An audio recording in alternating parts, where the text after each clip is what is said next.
Ako po si Bob, 14 years na naging empleyado sa industriya ng mga pabango. Nag-invite sa akin sa industriya na ito ay yung dati kong katrabaho. Nagsimula ako na magbenta na kasama siya dito sa Manila. Noong una, hindi ko maintindihan kung bakit ako nilipat ng mentor ko sa Ortigas. Dito, nagsimula akong mahirapan at dumating sa point na feeling ko ako na lang mag-isa. Hindi ko kasi maintindihan yung vision ng mentor ko para sa akin. Nakabenta ako pero hindi nagtuloy-tuloy. Nakadahilan ng hindi ako nagseryoso.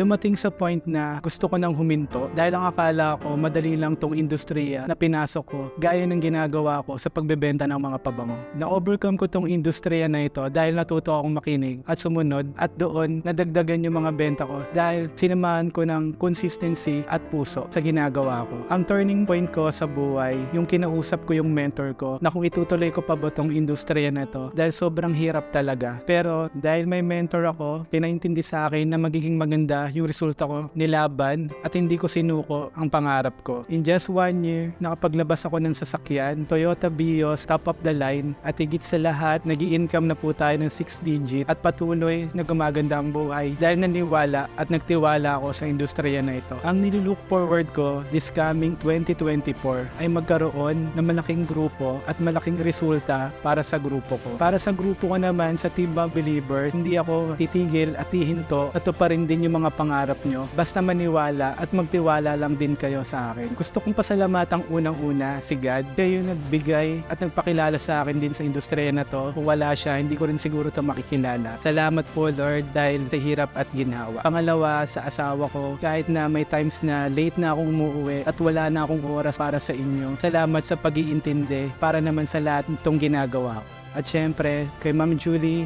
Osero, our Mother of Unstoppable, salamat po sa lahat ng mga words of wisdom ninyo. Lagi niyo pong pinapaintindi sa amin na may magandang buhay na mapupuntahan kami dito. At kay Boss Sherwin Sibilia, our CEO, buti na lang po may showrooms kasi marami po kayo natulungan at binago ang buhay. At last, hindi to pwedeng mawala kasi siya yung mentor ko lang po kay Ma'am Annalyn Serrano through ups and downs kasi lagi siyang nakaalalay sa akin. Hindi niya ako pinapabayaan sa lahat ng mga ginagawa. At tinuruan mo ako maging mabuting tao. Hindi lang para sa akin, pati sa grupo. At kung sino man yung makakaharap ko. Ang dami kong natutunan, hindi lang yung mindset ko, kundi naturuan mo kung paano akong tumibay dito sa industriya na. Papasalamat ako sa lahat tumulong sa akin para makarating ako sa ginagawa ko. Ako po si Bob Cabrera, car achiever na po sa tulong ng Showroom and Unstoppable.